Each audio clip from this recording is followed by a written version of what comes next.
go to him here because he is our featured guest today. Matty, good to see you. How are you? I'm doing great, Larry. How you doing? Sorry, I'm a little bit late, but hey, I'm not here. At all. Not at all. In fact, we just started a couple minutes ago. I wasn't sure if you were going to need assistance, but then I'm like, what am I saying? Assistance. This guy he works in front of cameras for a living. He's going to know exactly how to get into the room. Good to see you, man. Thanks for making your maiden voyage on the Krug show. Great respect for everything that you do.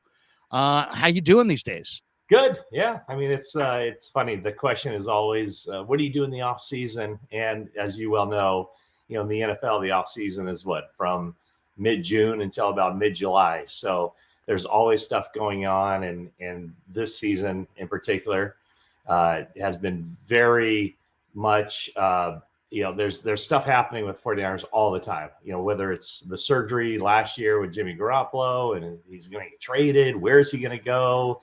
And then, the 11th hour decision to redo that contract and have him come back. And now this year it's Brock Purdy watch. It's, if he's healthy, week one, he'll be the guy. And, this week was the most encouraging news about his recovery, the PT that he's going through. And so, I mean, Kyle Shanahan, who usually isn't too optimistic of a person, that's just his nature, not to be super optimistic. It was a very favorable timetable that he laid out as far as when Brock Purdy could be ready.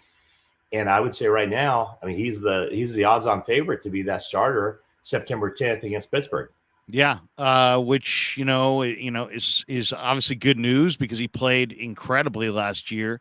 How surprised do you think Kyle Shanahan was by Purdy, and when do you think, Matt? You've had a chance to talk to him, off mic and that kind of thing. When do you think he first realized this kid's special? Like he's not just like, you know what, this guy's better than Sudfeld, but this guy's actually has a lot of real talent. Do you think it wasn't until he played, or do you think it was at some point in the OTAs in the training camp, or was it the Miami game when the rest of us kind of saw what he could do? I think it was before that. I think it certainly wasn't draft night. I remember talking to Kyle right after the draft, and even Kyle on the record, was like talking about, hey, this guy's Nick Mullins, and which isn't a bad thing because, Nick Mullins has been in the NFL for a few years now, and he's considered a decent backup. And if you can get a decent backup quarterback at pick 262, then that's not necessarily a bad thing. But I don't know exactly when it kicked in for Kyle that this guy is a keeper. I think that over time now, in training camp, even off-season program, training camp, he didn't get a whole lot of reps. No. So it was Trey Lance, it was Nate Sudfeld, and then we didn't really see much at all from Brock Purdy. But behind the scenes, you started hearing things about how they really liked Purdy and thought that he had some a lot of upside. And it wasn't until late in training camp that I started to kind of gather that he's past Sudfeld on the depth chart, and that they might actually keep him over Sudfeld. Because remember, when they signed Sudfeld to that contract, they gave him, I think it was $2 million guaranteed. Right. So that showed everybody that the 49ers fully intended to have Nate Sudfeld as their backup quarterback. But it wasn't until much later. So I do know, I've heard the stories, and Kyle told the story about how, he told Jed York, like, hey, this third quarterback, this Brock Purdy kid's pretty good. And then when Brock Purdy, when Trey Lance got injured, Garoppolo got injured, Jed York came to Kyle and said, hey, we're going to be all right, correct? Because you said that Brock Purdy's pretty good. And Kyle's like, pump the brakes here a little bit. Let's right. Too carried away with it. But he played so well in just the sense that he made it look easy. A lot of quarterbacks, even like the layups don't, they might complete the passes, but oftentimes it doesn't look easy. And Brock Purdy just made it look easy last year. And I think he did exactly what Kyle Shanahan drew up. And so he thinks it's sustainable. That's the reason that Brock Purdy is the presumptive starter. And that's the reason that if Brock Purdy's healthy, I don't see anybody else being the starter to open the season. It really struck me, Matt, going into the locker room that Tuesday after the Miami game, and I'm thinking to myself, okay, the one thing, the PR staff can have a message and the team can have a message, but when the doors open to the locker room, we're going to get a glimpse into how this team feels about themselves, knowing that Jimmy's out for the year most likely and that they're going to have to go the rest of the way with this 7th-round rookie. And I wanted to kind of get a feel for it that day. So I wanted to talk to as many guys as I possibly could. And man, I walked out of that room and I was just like, wow, the vibe was optimistic. Guys were bouncing around. It was like nothing had changed. So the players at some point before that Miami game or that day against Miami, somewhere along that line from training camp to that point, they had decided in their head that Brock Purdy could do the job. Yeah. Because you were in that room that day, and we all were kind of on the lookout for, is the vibe going to change? And the vibe didn't change. And the players said all the right things. Hey, we still feel like we got a shot. We believe in this kid, but it was believable. It wasn't like they were saying something that we were sitting there going, yeah, you're just saying that. It felt like they believed it. And sure enough, they had, game recognizes game in that, that old statement. They recognized Brock's ability early on, probably well before the public did. Yeah, I remember when Jimmy got injured, and we all knew that it was going to be almost immediately. We knew it was going to be a long-term injury, and you kind of got the sense that how are the guys going to feel? They're going to be upset or they're going to be disappointed for Garoppolo, but also they're going to be upset for themselves because there goes their opportunity. But you're right, Larry. I never got that sense that everybody was just like, oh, pack it in, it's over. Now, they were saying the right things and it was believable. But, the skeptic in us was like, I don't know. And, he played well against Miami, and then he played well against Tampa Bay. And then the 49ers go up to Seattle and they win the division. And so it was almost like, when are we going to see why this guy was picked 262? There has to be a reason, right? Right. And is it going to be, a team with a long week to prepare? Like they can poke the holes in him and they can exploit some things. And we just never saw that.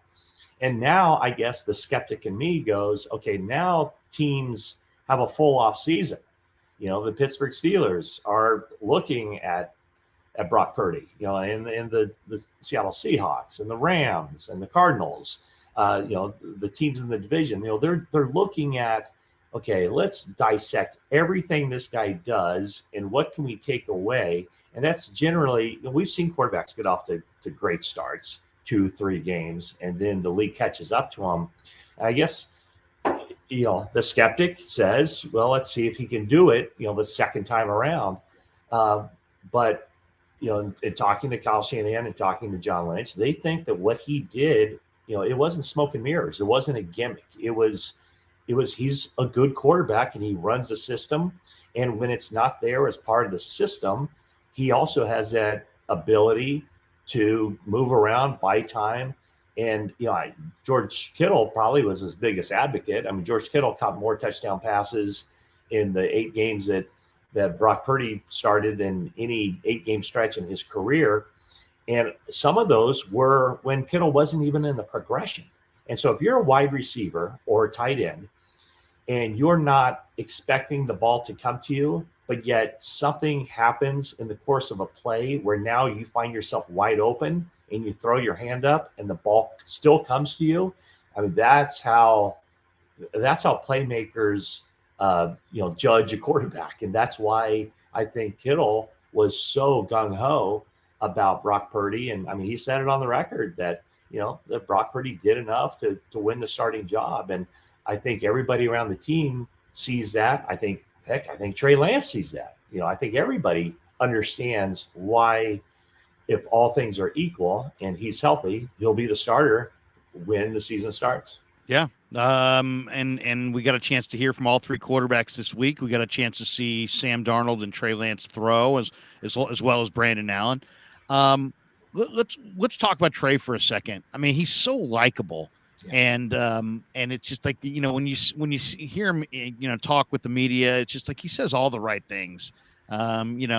He's very humble, and he understands that Brock has earned the starting job at this point, and he's maintained. All I want is a chance to compete. All I want is a chance to compete. Maddie, what do you make of all of the quarterback stuff as far as Trey is concerned? Have the Niners changed their feeling on Trey? Because they always maintain that they haven't, but he was the starter, and now he's not just the backup. There's Sam Darnold here now with a contract that includes incentives. And then you have Ian Rappaport, who works for the NFL Network. He's been talking about a trade that seemingly all summer, all spring. And then even on draft day, on day 3, when I thought, okay, we could put the trade talk to bed and Trey's just going to be here. He's like, this could happen this summer. And then I'm listening to Rich Eisen. He's on with Rich Eisen, and Eisen's talking about, well, the Niners won't want to pick up that exorbitant 5th-year option on Trey. And if Brock looks good and Sam looks good, and that, they could actually still move off a Trey in a trade. What's your sense of it? You got a good handle on this, but you're as close to this story as anybody. Where do you think they actually are with Trey? What do you think the actual plan is with Trey? Do you think he's here long term? Somebody asked him, hey, would you like to be somewhere else? And he was like, before the question could even get out, he's like, oh no, I want to be here. I want to be here. Where's this going? And I do you have any idea? Yeah, I wish I knew, Larry. I mean, I think that with Trey Lance, I can understand why he doesn't want to go anywhere else, because if he goes somewhere else, would he have a better situation? He's not going somewhere else to be a starter, right now. I think every team has their starting quarterback. So, and the teams that maybe aren't sold on their starting quarterback, they probably have a young guy that they really want to see. They want it to run its course. So with Trey, I mean, have the 49ers changed their opinion of him? I guess you'd have to say that they have, because a year ago, if you and I are talking, we're talking about Trey Lance, the no questions asked starting quarterback. There was no debate or anything. Like, they anointed him the starter, and now they're not even anointing him the backup. I think all things being equal, Brock Purdy's the starter, and then you have the backup situation. And I always thought, my initial process thinking through the offseason was, well, if Brock Purdy's not ready to go week 1, I think it's going to be Trey Lance as the starter until Purdy is healthy. But now, I don't think so, or at least I'm not sure at all. I think there is a legitimate quarterback competition for the backup job, or the guy who's not Brock Purdy. So, I certainly get the sense that they like Sam Darnold. I also get the sense they like Trey Lance, but they just don't know. They don't know if he can be or he will be a reliable NFL starting quarterback. So I don't know. I mean, it's such a difficult thing, because let's just say, for argument's sake, that Sam Darnold beats him out to be the number 2. Now he's the number 3 guy. And with the new rule, you can keep a third quarterback, you can have him dress, but then he's the emergency guy. But if Trey Lance isn't even your backup, then, what are they doing? Why would they keep him unless they simply can't get anything for him? And then they buy themselves a little bit more time. Maybe Purdy's not all that. Maybe Sam Darnold is the Sam Darnold that we've seen with the Jets in the past, and he showed some glimpses last year with Carolina. So maybe they just they have Trey Lance for 4 seasons. He's already played 2 seasons, so maybe they just kind of buy themselves a little bit of time to see if there's something there. But I just think it can go I would not be surprised at this point what direction it goes. I mean, it could be as wide ranging as Trey Lance is a starter week one in Pittsburgh, or that Brandon Allen is the third quarterback and Trey Lance is on some other team. And I don't I don't know where it's going. I don't know that the team knows where it's going, because I think there are so many different elements to this whole thing about, where the 49ers are with their quarterback situation. And there's so many elements at play here as far as where they go. I think a lot of it is just kind of playing it by ear. If you were guessing, what do you think about? We haven't seen Trey enough to really say, okay, they don't like this about his game. What if you were guessing? Do you think it's his accuracy? Is it his processing? Is it his the I see, to me he's a little one-speeded when it comes to throws. He doesn't take a lot off. He seems like he's coming at you really hard. With the ball, he had a 10% drop rate in a short amount of time because the ball wobbled a lot. Now the mechanics this year at the OTA that I just watched were better for sure. There was still a little wobble, but it wasn't pronounced. I thought that was the best I've ever seen him look. But if you were guessing from afar, what do you think the 40? I mean, is it the 49ers don't like anything, or is it just Brock Purdy appeared and he played and they haven't really changed their thoughts on Trey? They just now they've got a Brock Purdy option, or do you think there's some element of Trey's game that they're like, you know what, he really needs dramatic improvement in this area before we can go with him? I would say it's the timing and accuracy. Yeah, I think that the arm strength is there. I think he's a smart kid. I think he understands it. I think the processing is okay. Maybe he's not as dynamic as a runner as they thought he could be or would be, but I think the one issue that he has. I mean, when they drafted him, they knew that they weren't getting this pinpoint accurate thrower, but they felt like he had enough other attributes that he didn't have to be pinpoint accurate. Like, because you're playing more 11 on 11 football, there are that leaves Kyle Shanahan the ability to scheme things and have guys more single covered, and guys are going to be maybe more open. So he doesn't have to be super accurate. But I do think that what we saw last year, even in training camp, I mean, we really can't draw any conclusions from what we saw in the real games, because I mean, their one was played in a monsoon and the other one we saw him for whatever that was, like 5 or 6 plays. But I think that just delivering the ball from point A to point B, and what you said, I totally agree with that. When you watch him throw, during his rookie season, just even in warmups, and then last year, that ball, it wasn't a tight spiral. The ball came out. I never recognized that it came out funny, but it did. It wobbled. It wasn't a pure tight spiral. And so what we find out later is because that index finger, he just couldn't bend it. So instead of that ball coming off that finger, he had to kind of adjust things, and a lot of times that ball would come off of the middle finger. And so the Trey Lance we saw in practice this week wasn't perfect.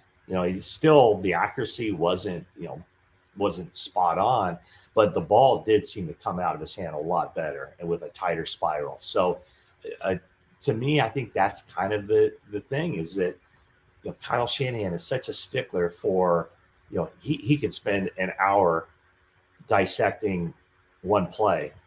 And when he coaches these guys up, we're running this play.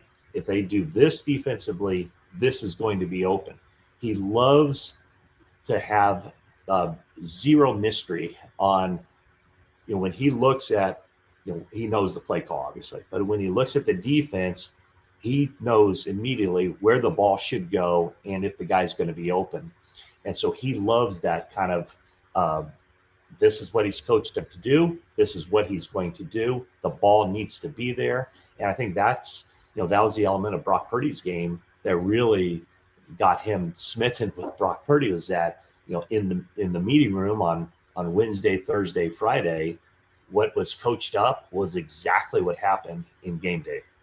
Yeah, no, I mean Brock wowed everybody with his ability to throw with accuracy, touch, and timing, and look very veteran like. And then the escapability was the part that I didn't think that we were going to see. And then I talked to John Lynch about it, and he's like, Krug, this isn't. This is a little bit even. We knew he had quickness. We knew he was an athlete, but what we saw in escapability was greater than what we even imagined. And I think they were wowed by that. And it's funny because like you didn't associate that with Brock Purdy coming out, right? No, like, not at all.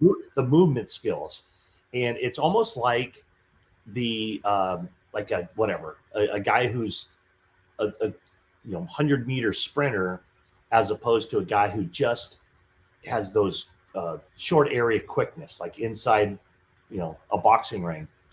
And I guess we really haven't seen that from Trey Lance. You would have expected Trey Lance to be the guy who's buying time, who's sidestepping the rush, who's buying time, who's keeping his eyes downfield, and then making the decision whether to run or throw the ball. Maybe that's unfair to Trey because we haven't seen him play a whole lot.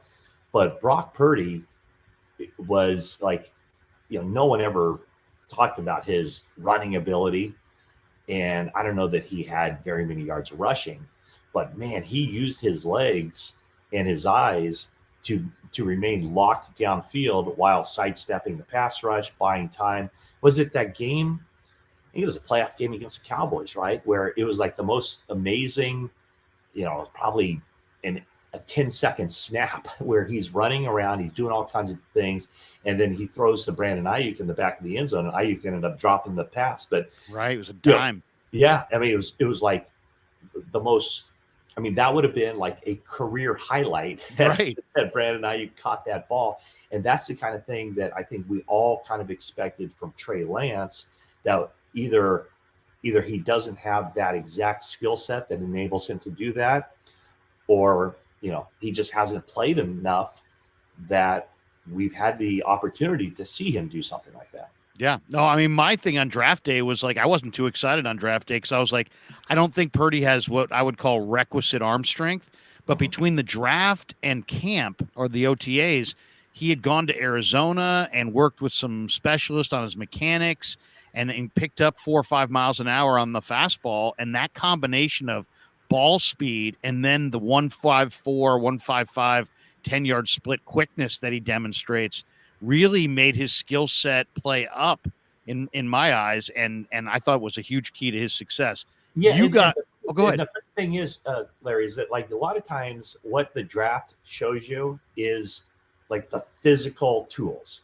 Like the guys with the physical tools, they're the guys taken number 3 overall. Yeah. And so why is a guy taken 262?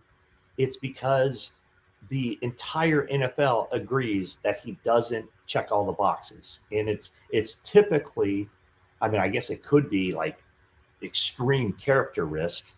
That certainly wasn't the case with Brock Purdy, but more often than not, the reason a quarterback goes 262 and not, in the first or second round is because teams kind of universally believe he doesn't have the physical attributes to compete at that level.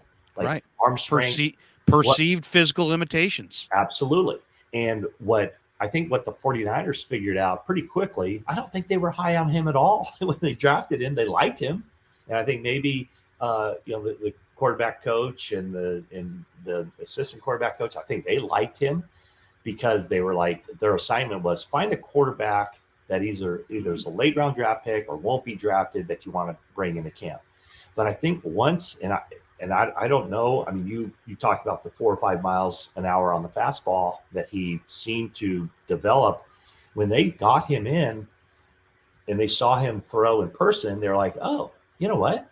That arm's not what we thought it was. Like he can make all the throws. And I think over time, he did make all the throws. He made the 22-yard throw outside the numbers. He showed touch down the field. He was, the layups he connected time and time again. So I don't know exactly what happened as far as, and I guess maybe the size. The teams want 6'4" quarterbacks. And in fact, I mean, you were out there on Tuesday when the 49ers practiced. I mean, I didn't realize Brandon Allen was such a, he's 6'2", and Right. he looks really small. You see Trey Lance, you see Sam Darnold, and you go, oh, that's what an NFL quarterback looks like. And then you see Brandon Allen, and my suspicion would be if you saw Brock Purdy along with Sam Darnold and Trey Lance, no one's picking Brock Purdy out of the lineup to say, oh, that's the starter. It just, with quarterbacks, a lot of times a guy who looks good on the practice field, you go to games and it looks completely different. And we see it the other way too, where a guy on the practice field's like, he's okay, but he gets into a game and something clicks. And Brock Purdy is one of those guys where he gets into a game, not that he's a bad practice player. I don't want to put that out there, but I'm just saying, like, he doesn't necessarily stand out, but there's something about putting the pads on, playing against a team that's trying to take your head off, that just brings out the best in it. Yeah. I noticed him, buddy of mine after the draft, because I was like, I really don't like the fact they invested a pick in a backup quarterback.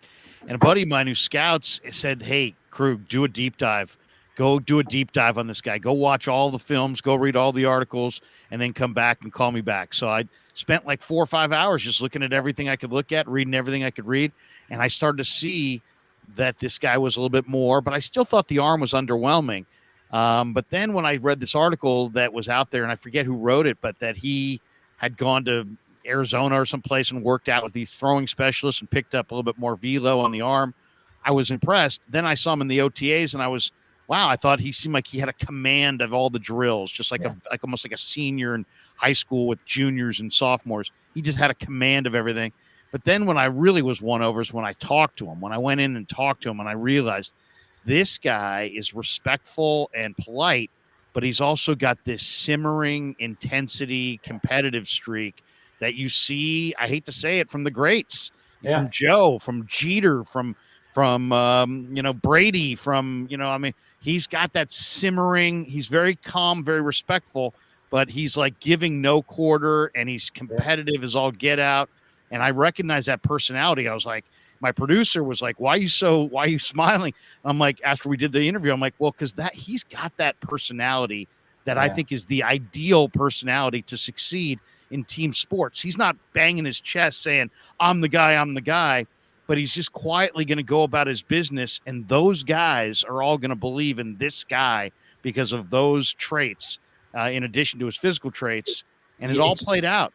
Yeah, no, it's funny because the first time I talked to him face to face, I walked away going, man, that guy has a pretty high opinion of himself. Very confident. Very confident. And you could tell, like, that was a time that, everybody was talking about Mr. Irrelevant and all that. And I don't think he really knew what Mr. Irrelevant was, the whole, the stuff behind it. But you could tell that he didn't really like that. He didn't like, it's embarrassing. It was. And I think he was, I don't think he was humored by it at all.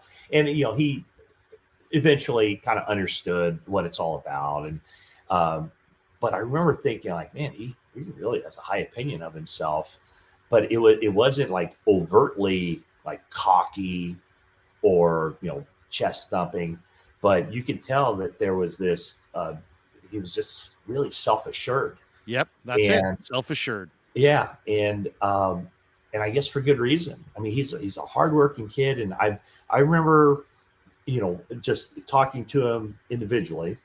And then when he became the focal point of the team and he's standing up there at the podium, I mean, he was impressive. Like, he listened to questions, he answered them fully. You could tell that he knew what he was talking about. He knew the stuff inside and out. He wasn't hiding anything. He wasn't defensive. He deflected the credit. Like, he just had a really good touch, and he still does. I mean, you were there on Tuesday, and I remember asking him the question about what you thought of when you heard John Lynch and Kyle Shanahan, or when they told you that you were basically the guy, that the leader in the clubhouse and all this, and he was just like, I don't care. That completely is out of my realm. I can only control what I can control. He used that term. I'm where my feet are. Right. He wants to be Which present. Trey used that too, I think, in the same. I It's a think very so. popular thing. Let's stay where our feet are at. Yeah, and think about it. I mean, this is a guy that has a very significant elbow injury, and so he's not looking ahead to September 10th.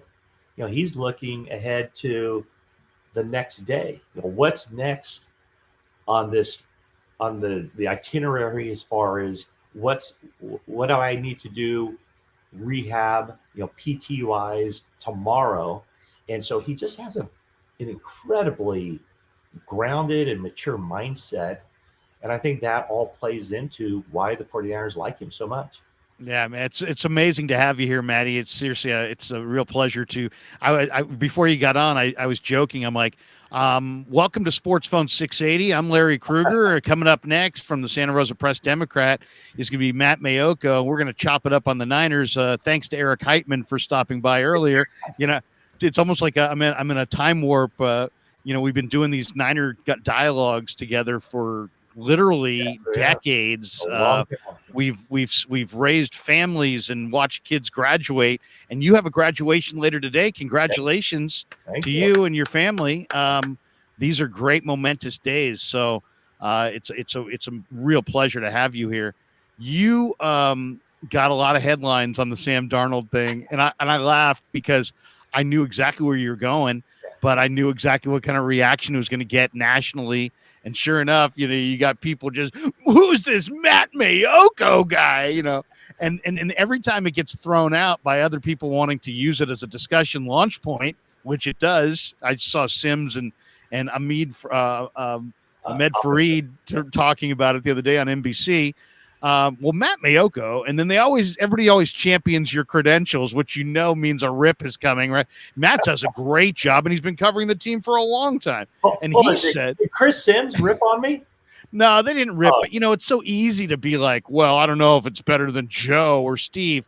But I understood what you were saying. What you were saying you weren't saying that Sam Darnold was a better quarterback than these guys.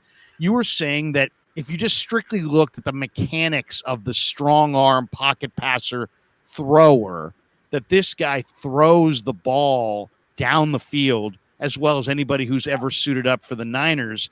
And I started thinking immediately, not of Joe and Steve, I started thinking of guys like Druckenmiller and some of these guys who actually really did have a howitzer somewhere, along the line. There's probably some backups, but what your comment obviously got a lot of pushback to the point where you're like, well, I said he might be, he might not be as well. Right. Talk a little bit about what you actually saw from Sam Darnold in the OTAs and what you really meant by that whole point. Yeah, I mean, I think he looked exactly like I kind of thought he would, and he's a talented guy. I mean, you do not get picked number 3 overall. I mean, it kind of goes back to what we were talking about, is that, the high draft picks, if you're picked in the top 10, you check all the boxes from the standpoint of just being able to throw a football. And then once you get in the building, then teams find out about the decision making, the timing, all those things. So, I mean, let's not misconstrue this. I did not say Sam Darnold is the greatest quarterback in the history of the NFL. In fact, how many times do you talk about a good, and the term I used was, thrower. He's a really good thrower. And I don't think can be any debate on that. But how many times do you talk about a quarterback being a really good thrower? A lot of times the quarterbacks you talk about being a really good thrower, they're probably not a really good quarterback, because, I can think of the 2 Hall of Fame quarterbacks that followed each other, Joe Montana, Steve Young. I would not put thrower on the list of, their attributes. Were they incredible passers? Absolutely. But, and I think in the cases of both of those guys, it was, I mean, you could go down the list of all the attributes that they have that made them great, and the sum of those parts made them great quarterbacks. Nobody is saying that Sam Darnold is a great quarterback. No. In fact, I mean, I've said repeatedly since I made that comment, Sam Darnold's he hasn't even been an average NFL starting quarterback. He's been a below average NFL starting quarterback. And I don't think there's any denying that. Just like I don't think there's any denying he has really impressive arm talent. So, does he have a chance with the 49ers? I think he does. It's Brock Purdy's job to keep him off of the field by staying healthy and getting healthy and holding on to that job. But, if you're talking about just the ability to drop back and throw the football, I mean, Sam Darnold, I don't think there's any denying that he's extraordinarily talented. And the reason he hasn't succeeded in the NFL up to this point has nothing to do with the arm talent. It might be the decision making, at times, might be the accuracy. The timing and the accuracy. All that stuff. Yeah. All that stuff. And I think a lot of times a guy who has that kind of arm talent, they make more mistakes because they rely on the arm talent more than, maybe another quarterback. Maybe they wait a split second too long. I think Steve Young often said, if you're throwing to an open receiver, that generally means you've waited too long. You have to throw to the receiver before he comes open or as he's coming open. You got to throw you got to make those anticipatory throws. You got to throw with a little anticipation. You got to lead him to the open area. And that's quarterbacking, whatever, 3.0, 5.0, whatever you want, whatever you want to call it. It's funny because you talk about Chris Sims. I don't have it on my phone right now, but I read his ranking. So he ranked, he's ranking the top, I think, 40 quarterbacks in the NFL. Didn't have Lance in the top 40 and had Purdy 26 and Darnold 27. Right. But his comment for Darnold was very much in line with what I said. Like, he talked about the arm talent. And, the reason that he put Sam Darnold 27 was because of his ability to flat out throw the football. And now let's see what he can do in a system. Like, obviously the reason he hasn't succeeded, a lot to do with him. I mean, it's primarily on Sam Darnold's shoulders, but he also hasn't had a whole lot of help either. It's a lot of different coordinators and with the Jets, a lot of influx there. Heck, I was talking to Frank Gore, and he was reeling off who the receivers were on the team that when Frank was teammates with Sam Darnold with the Jets. And basically, without throwing anybody under the bus, he listed off the receivers, and it wasn't a real impressive group. No. And then last year, he started to play. I think he started to play pretty well with the Panthers. But this is clearly an opportunity where I think he and Trey Lance are pretty similar in that for each of those guys, it's not necessarily the competition with the other guy. It's the competition with themselves. It's Trey Lance worried about Trey Lance and trying to make himself better. And the same goes for Sam Darnold, just he's a young guy. That's the crazy part. 25. Yeah. I see 20. I think Sam Darnold's 25. I think Trey and Brock are 23. Yeah. So he's still a young guy and still has, maybe the ship has sailed, maybe not. But he's still such a young guy. You wonder what that upside is, because he does have the one thing you can't teach, and that's just the ability to drop back and spin it. Well, and, we all have watched a lot of football games, right? There's turnovers are not turnovers in my mind. There's a turnover that when you're driving in the first quarter and you throw a pass and it gets picked off, but then there's also you're down 17 points in the fourth quarter coming from behind, and you're trying to play fast and you're taking some chances because you have to, because you're a competitor and you're trying to win the game, and now you throw a pick. Well, I looked at the numbers, and the number of turnovers that Sam Darnold had when he was trailing in the fourth quarter with the Jets, I think have taken that statistic of his turnovers and distorted it to the point where we all think he's a disaster But in reality, he was a guy who was trying to make plays on bad teams in the fourth quarter, and so he piled up. I'm just saying, let's say he's got 15 or 16 turnovers, fumbles and or interceptions that are a result of being on a bad team late in the game, trying to make a play. But I will say this, though. The thing that makes this particular quarterback competition between the three guys so interesting is all three of these guys have such incredible passion to. I mean, Brock's trying to show everybody that what happened last year is not an accident. Trey's trying to establish himself as a legitimate franchise quarterback. Sam Darnold may be on his last legs as a starter, and if he can't make it here, he may not get another opportunity. So you got three guys that all have talent, but they're also really, really motivated, almost desperate to establish themselves. And I think it's going to make for an incredible summer in Santa Clara. Couple other things before we let you go.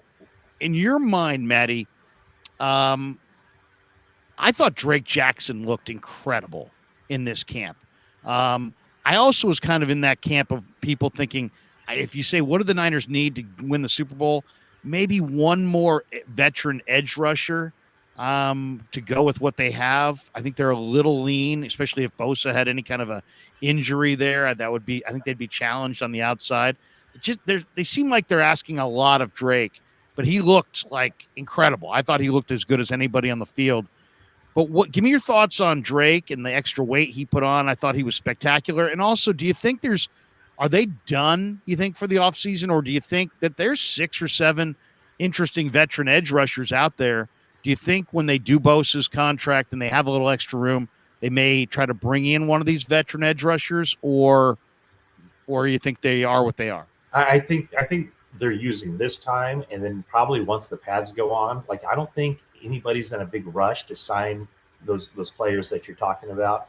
So I think they can kind of tread water a little bit and kind of see what they have and determine later, like, oh, there's a need here. They need to go get somebody. They very clearly provided Drake Jackson with the challenge. He got off to a good start last season. His skills are immense as well. He's got unique ability to bend that edge and get to the quarterback, but he just wore down. So the challenge was given to him. You need to get stronger. You can't just be a 1 month player. They need Drake Jackson to be productive from week 1 to week 17, week 18, and beyond. So I don't know that it's at the top of the list as far as something has to get done now, but I do think that I agree with you. I think that they need a lot more production from that other edge, and it should be simple, right? I mean, it should be, when you think about teams really focusing on Nick Bosa, that should open up opportunities on the other side. And Samson Ebukam started pretty much every game last year. You had Jordan Willis, you had Charles Omenihu, but they need a little bit more firepower there. They need a guy who's going to be pushing 10 sacks, and that just wasn't the case with anybody last season. They rotated guys in, and they'll continue to do that. They'll play 9 guys on any given Sunday, and you have Bosa, you have Armstead, you have Javon Hargrave, who are going to see a lot of playing time. But that one other spot, there's going to be this constant flux of guys coming in, coming out, playing anywhere from, 15 to 35 snaps a game. That I agree with you. I think that's the one spot where you look at it and you go, yeah, they need something else there, or they need Drake Jackson to take a big leap. They need to get something from Cleveland Farrell. They need maybe even Robert Beal, who's a tremendous physical talent. They need something from him. So that's the spot, because, I don't know if you're on my page with this or not. Another question I had was Nickelback, and It sure looks like Isaiah Oliver, and I know it's just one practice, but, the 49ers really liked him. They went out and got him because they think that he's one of the better nickelbacks in the league. Frankly, I didn't know much about him, but just to hear Steve Wilkes talk about, when Jimmy Ward goes, they need to get a nickelback, somebody high caliber, and just, very knee-jerk reaction based on, the first practice. Isaiah Oliver looks the part. He's a different kind of guy, bigger guy, more physical.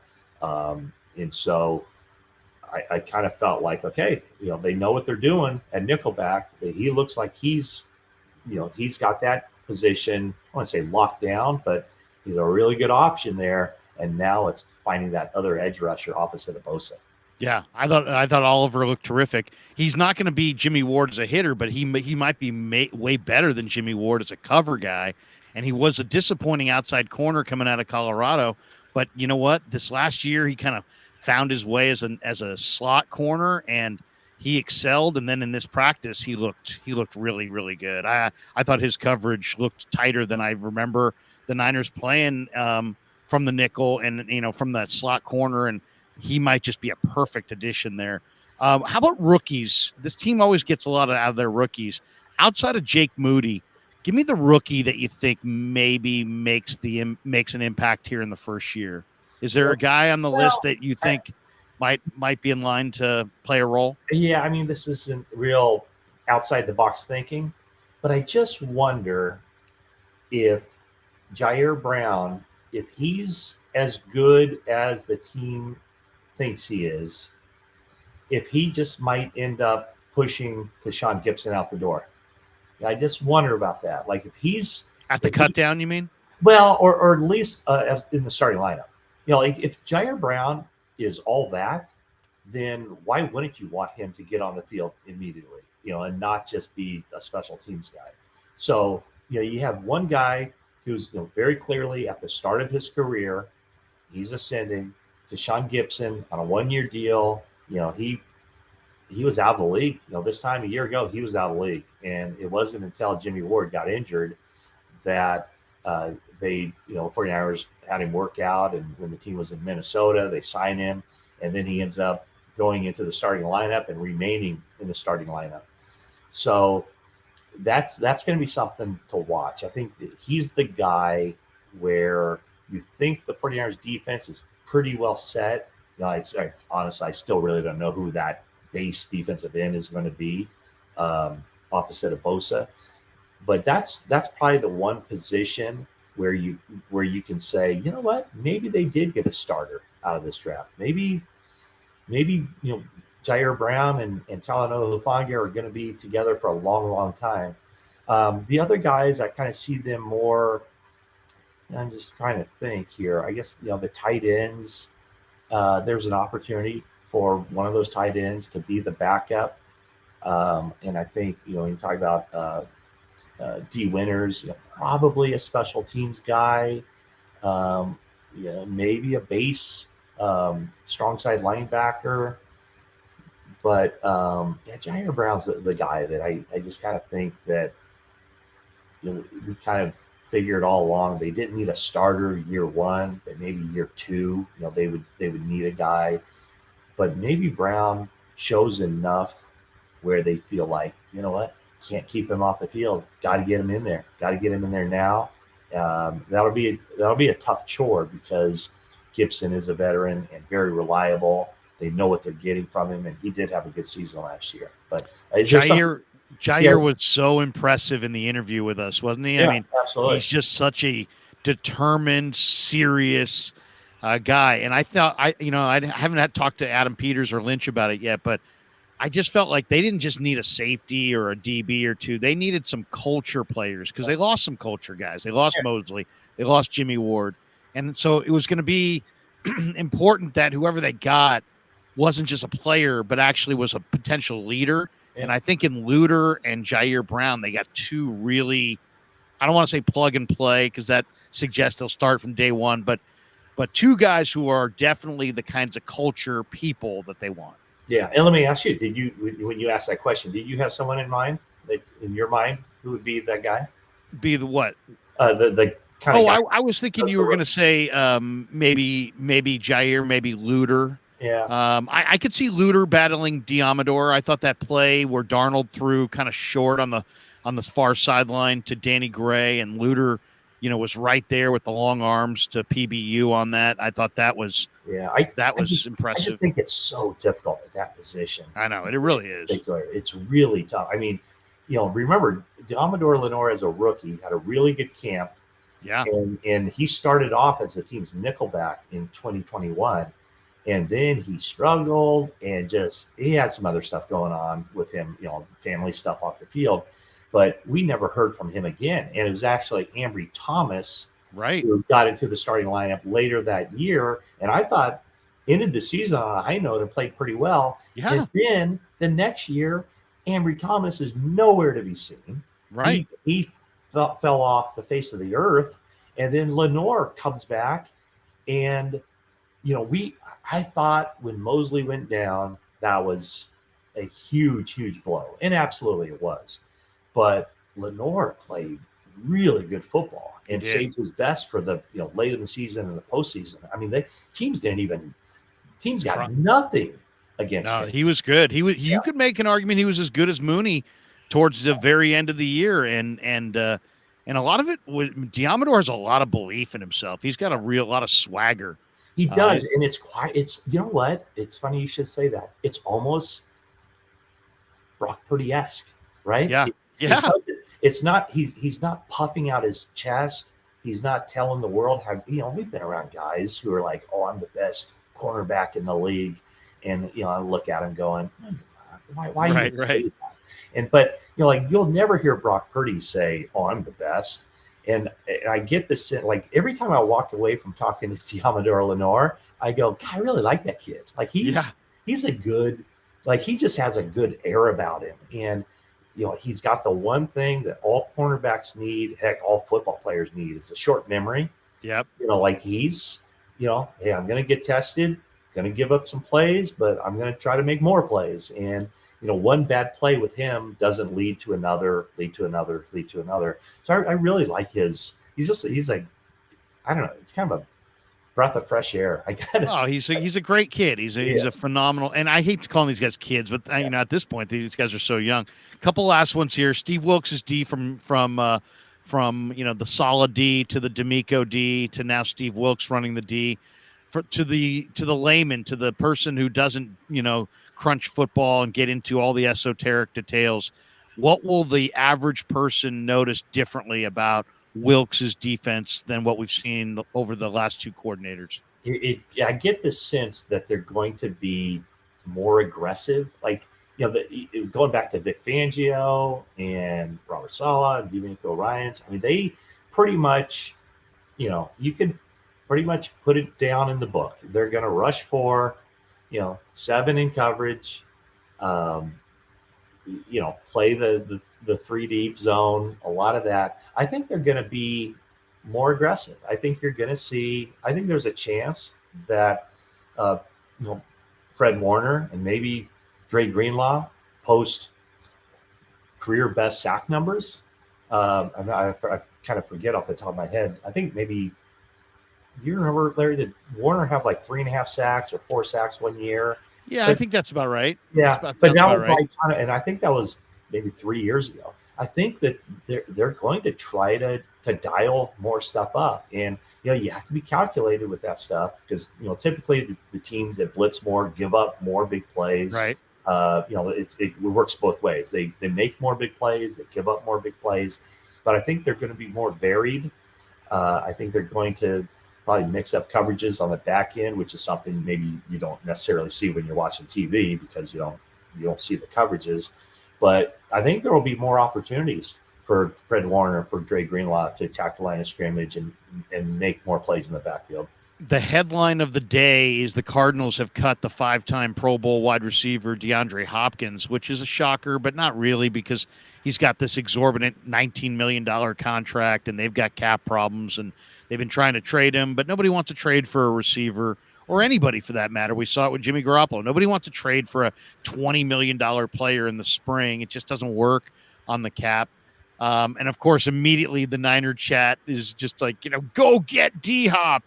the Niners don't have the cap room nor the need necessarily to go after a DeAndre Hopkins, but at least he's not with the Cardinals, and you're not getting him twice a year in the division, at least unless he winds up in Seattle or with the Rams. But give me your reaction to Hopkins getting cut today. Yeah, I mean, I think, 49ers are probably thinking, yeah, kind of wish he had stayed with the Cardinals, because I don't think, the Arizona Cardinals with DeAndre Hopkins is a challenger, and so, you probably want him on that team rather than maybe going to some other team and making more of an impact. But yeah, I mean, from the 49ers standpoint, they got to figure out what they're going to do with Brandon Ayuk. They've already picked up the 5th-year option for him. He's eligible for a new contract, but by picking up the 5th-year option, I'm sure it'll play out this season. But I think they have enough, there's enough on their plate. Like, how are they going to, are they going to be able to pay both Deebo Samuel and Brandon Ayuk?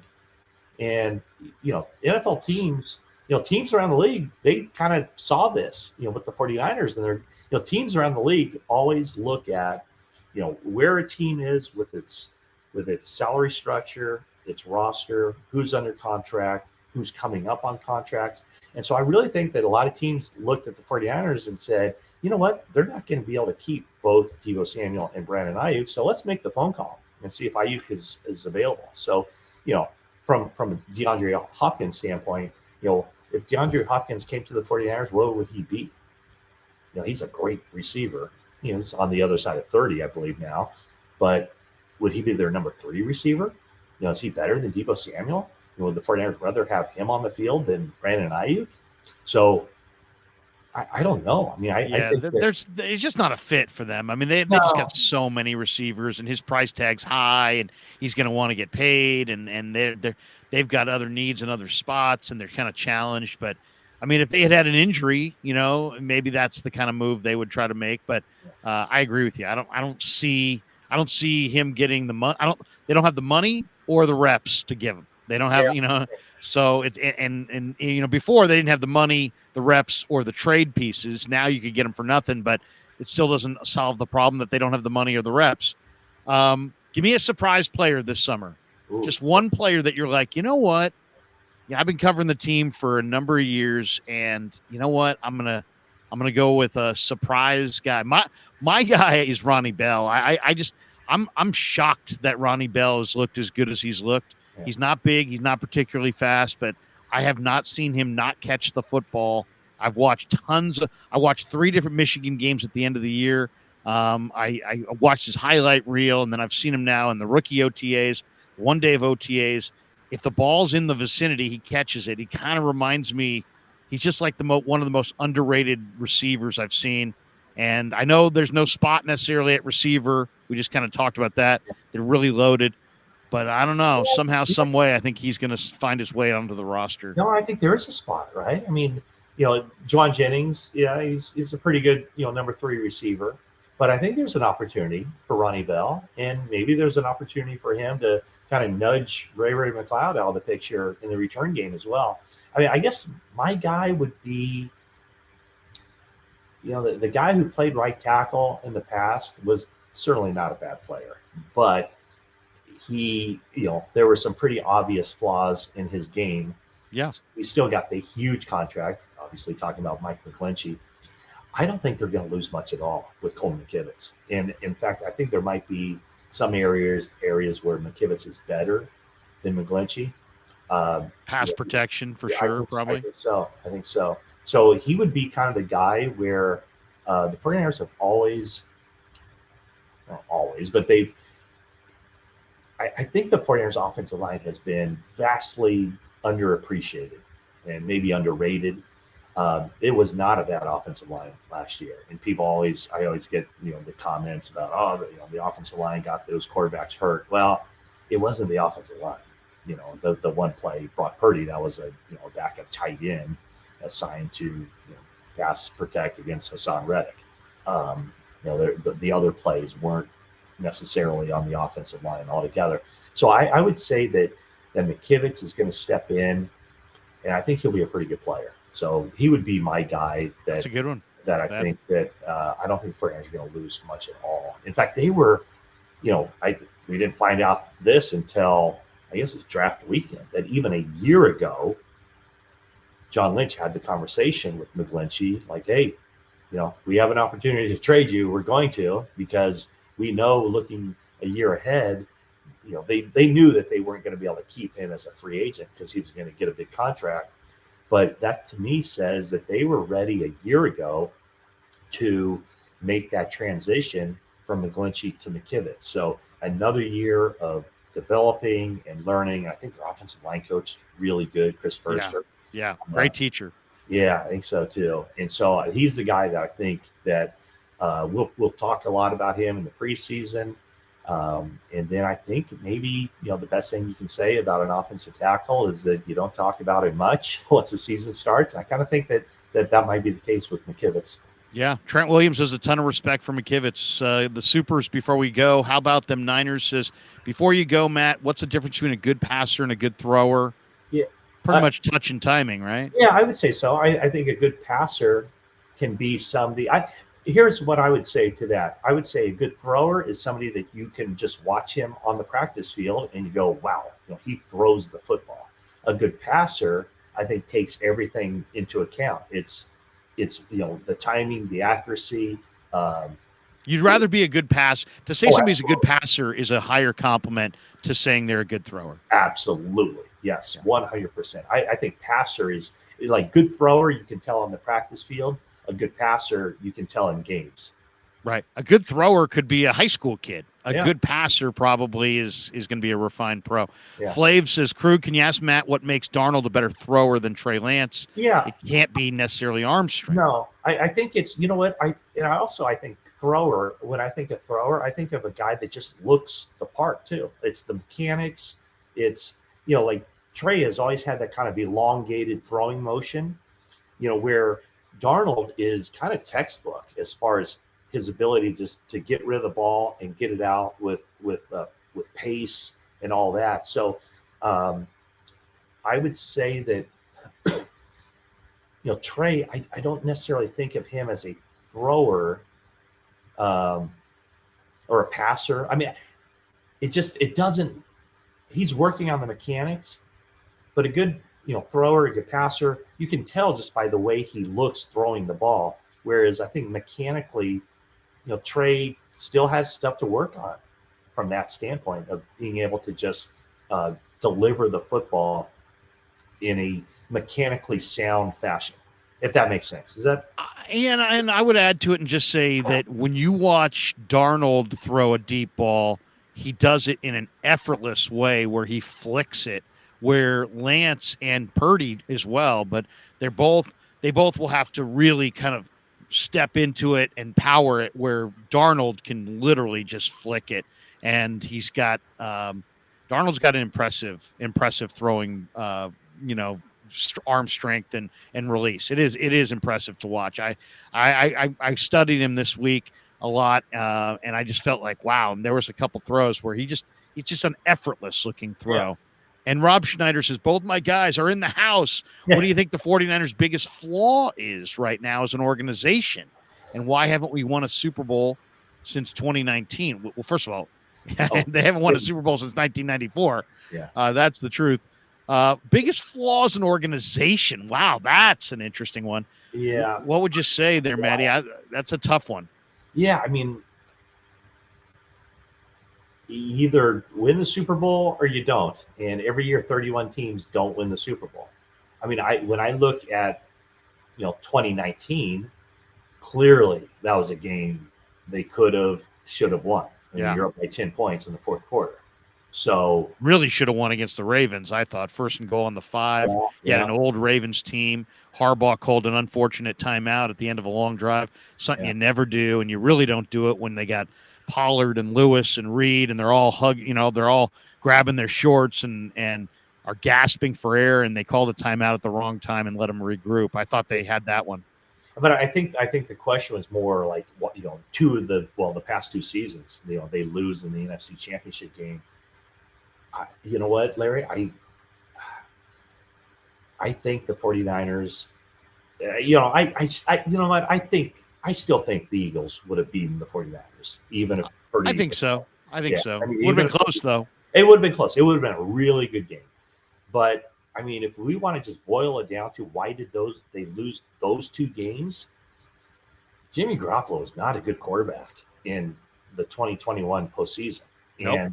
and the reason, we can debate Jimmy Garoppolo's merits and all that. I think Jimmy Garoppolo was a fine quarterback. I think he was average, right? He was whatever number you want to assign to him. I think he was anywhere from 13 to 17, or whatever that number is. He was in the middle of the pack, but Mediocre.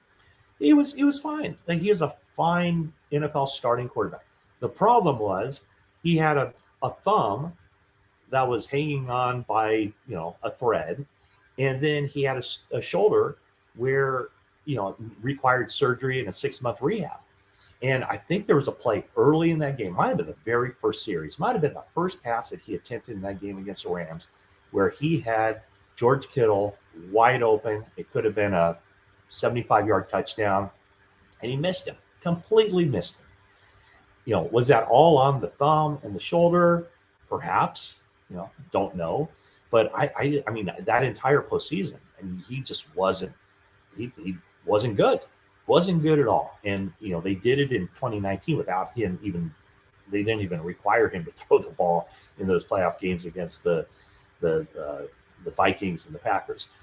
So I really think the reason that they didn't put themselves in position to win a Super Bowl in 2021 was because of the health of the quarterback. And then last season, again, the health of the quarterback. But I don't think there's anything systematically wrong with the organization. I mean, I think that if you polled every football expert who knows rosters, take the quarterback position out of the equation, and I bet everybody would have the 49ers as a top, 2, 3, 4 roster in the NFL. So yeah, I don't know. I mean, I would jump in on this too. I would say that during the Harbaugh bulky years, I think every football organization's most important relationship is the relationship between the coach and the GM. And Trent and Jim were not on the same page, and they had a fracture in trust in their relationship early in the relationship, and they never really had that. They never really had that honeymoon period, even though there was a lot of talent there. I thought that was a central issue of that regime. This regime is totally tied together. I think this has been more about, as you stated, kind of like personnel limitations, either at quarterback. I think the offensive line, because they missed on a couple guys, with Solomon Thomas, they had to redraft more defensive linemen, and one of those picks that maybe should have gone to Tristan Wirfs, let's say, went to Kinlaw because they had struck out on Solomon. So they've invested too much in their D line and not enough in their O line because of the misses. So that meant their O line was a little challenged. And I think also the guys who handle the ball and the perimeter, the wide receivers, corners, and the some of the position, some of the guys who handle the football, the quarterback, the running backs, they leaned on the Michael James in one of those Super Bowls, haven't quite been good enough. And I think that's really it. I don't see a fundamental flaw. Yeah, no, and I think it's more personnel based. I think, I mean, we can look at, let's just stick to the Lynch Shanahan era. Have they missed on some draft picks? Absolutely. They have. They've hit on a ton. Oh, they've hit on a ton. But, I think, you and me being so close to it, and everybody listening to this, watching this, I mean, the names are easy to roll off the tongue. You mentioned them, Solomon Thomas, Reuben Foster, up to this point, Javon Kinlaw. So they've missed, and I guess at this point too, you could put Trey Lance in that category as far as guys that they haven't gotten a whole lot of benefit, with a lot of bang for their buck, especially when you consider that they gave up, they traded up their number 1 pick that year and then gave up 2 other draft picks. But if you look at it as a whole, I mean, if you look at every team, even the best teams, they all miss on draft picks. I just look at it from the sense of this was a crappy roster when they took over 6 years ago. Really bad. It was really bad.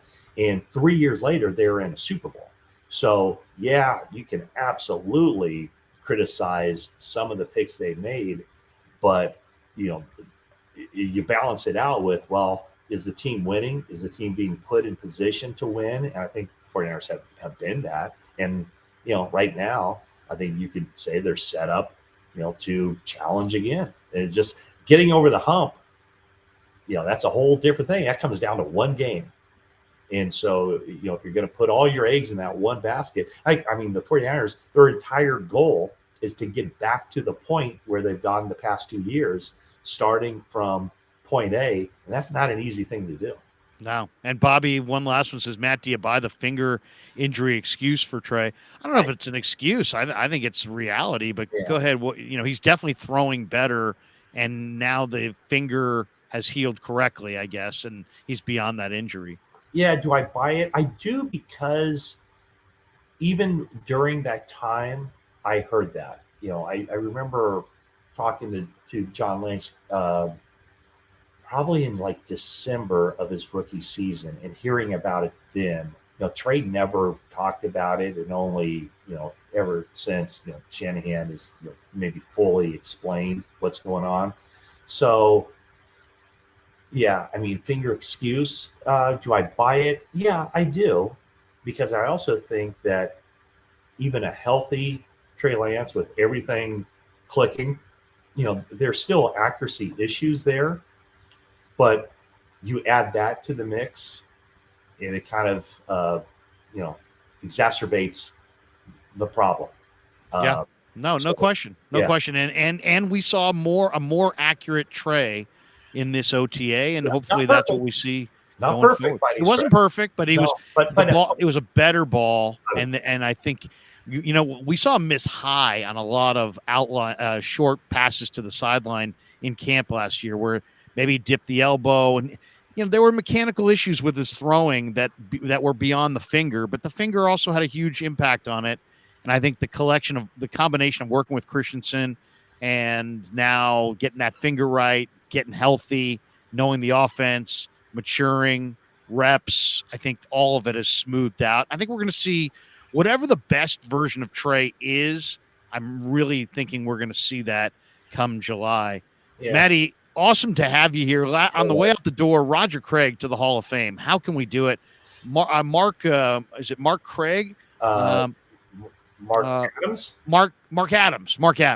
Yeah. Mark Adams wrote a phenomenal piece. I talked about it with Dennis Brown and John Lund on a KMBR pregame show a couple of years ago, and laid out a case for Roger for the Hall of Fame. And, there's like 50 different elements of arguments that you could make for Roger. And mine is just like, in this era of analytics, there's only one football, and either the running back has to succeed or the receivers had to succeed. And Jerry would, because of his personality and his talent, got the ball so much that it artificially, I think, deflated Rodgers' numbers, and maybe Brent Jones and some others. And I just really believe that if Walsh were still alive, he would be championing the Hall of Fame case for Roger Craig. And unfortunately, Bill's not here, and Bill carried so much weight in the football world. But you're part of that process, and I would love to see Roger get in. I really believe he's a Hall of Famer. I really believe he belongs, and I know he would be a great ambassador for the NFL. He's been a great ambassador for the 49ers for decades. But is there any chance that this could happen, or I know Mark's wrote a great piece and interviewed all these guys, and I thought crystallized a lot of these arguments really well. Yeah, the problem is, like, he's now in that senior category. Mm-hmm. So I'm one of the 50 voters for the Pro Football Hall of Fame, but he doesn't come on my radar until the seniors committee pushes him forward. And so it certainly sounds like, and I hate to say this, is that the momentum isn't there. I thought it was a really good sign when the Blue Ribbon Committee for the the 100th anniversary of the NFL had him among the top 20, and they selected 10. He wasn't in the final 10. But I thought it was a really good sign that he was in that 20 that was under consideration. But since then, they've started. By the way, Larry, I do have to run. No problem. But I remain hopeful that he will hear his name called at some point. I just can't tell you when. Matty, awesome stuff, man. Great to visit with you. Have a terrific graduation day today. Thanks for the time, and enjoy the rest of your Friday. Thank you, my man. Okay, Larry, thank you so much. Take care. There you go. The great Matt Maiocco. The Cobra, as Kurt the Cat said, in the house on the Krug Show. All right, good stuff. Let's hit our sponsors right here on the Krug Show. Thanks to Pig and a Pickle for being the title sponsor of the Krug Show.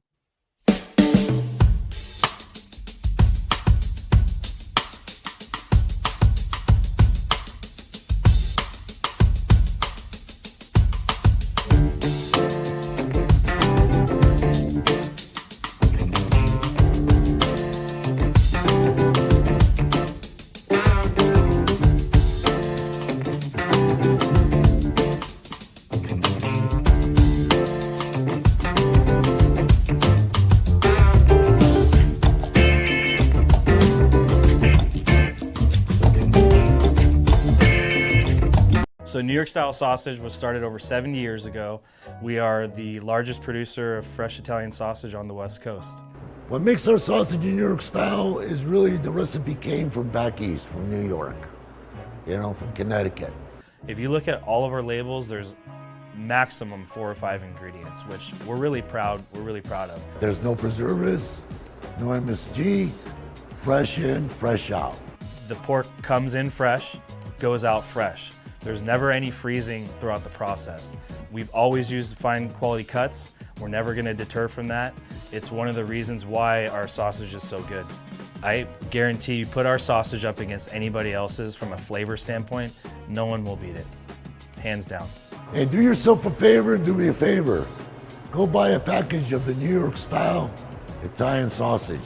Guaranteed you will love it, guaranteed.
All right, coming down the home stretch on the Krug Show. Thanks to Matt Maiocco. Thanks to our sponsors. Thanks to all of you. Join me right now because Jack Hammer and I are going to do another live stream, part on this channel, part on his channel. We're going to fire away here in a matter of moments.